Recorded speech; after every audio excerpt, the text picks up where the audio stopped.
আপনাদের সামনে যে বাচ্চাটি আপনাদের সামনে উপস্থাপন করিলাম, সে নিজের খাবার হাতে খেতে পারে না, আর আম্মু তাকে খাবার খাইয়ে দেয়।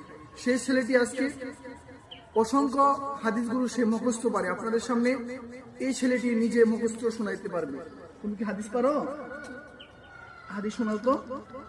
এক নম্বর হাদিস শরীফ, ক্বালান নবী সাল্লাল্লাহু আলাইহি ওয়াসাল্লাম, খায়রুকুম মান তাআল্লামাল কুরআনা ওয়া আল্লামা।